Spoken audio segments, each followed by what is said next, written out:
In the last video, the last couple of videos, we went through setting up a pivot table. Now, because we want to make things prettier, we want to do the same thing but create a chart instead. Let's go to our inventory worksheet here. We're going to do the same thing. Click and drag, specify a range of data, go to Insert, and instead of clicking right here to load the pivot table, we're going to click the little arrow pointing down, and we'll select a pivot chart. And double check our table range. That's good. Make sure that it's including the the headers that you have there. Click OK, and that's it. Simple as that. Now let's go through here and do the same thing. Category.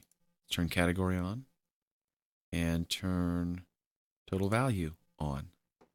Check it out. Acoustic. I mean, this is like an instant chart that you can just keep playing with. Okay, quantity on hand. Let's turn that total value off. Turn it on. Now we've got two things going on here, although the one of them, the numbers here are so vastly apart from one another that you can hardly see anything. So we'll leave it set to quantity on hand for right now. It gives us, the regular information here, but just like a regular pivot table. But in addition, we have this chart that is dynamically updated and gives us, in more of a visual way, a view of the information that we need to see. Now, what if we turn on brand as well? Now things are broken down, and obviously, you have to go through here and do some formatting stuff, but we can move it in a little bit different way. We want to bump it over to, now we've kind of changed up our chart here, right?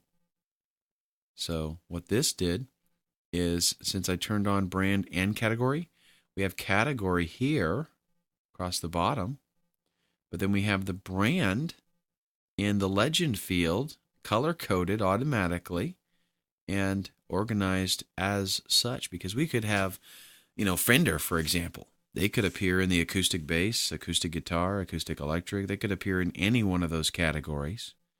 So we know at a glance that as far as Fender is concerned, we carry, a pretty good variety of different types of items. We've got an acoustic bass. We've got an electric bass, electric guitar, a guitar amp. Visually we can see what's going on here. And that's what's important. Main differences between the pivot chart and pivot table is, with the pivot table, we have like the column names, the column labels, I should say, and the row labels. Okay. With the pivot chart, we have legend fields and axis fields. The axis field right here, because we can like swap things and rearrange them, right? Let's change this to, actually, let's do it this way. Let's swap brand down here and put category up here. Okay, see what we have done? We've got the brand showing up on the axis at the bottom, and we've got the category showing up as a legend on the right. We can do the same stuff, though, as far as values, and do we want to count, or do we want, a sum like what we've got here?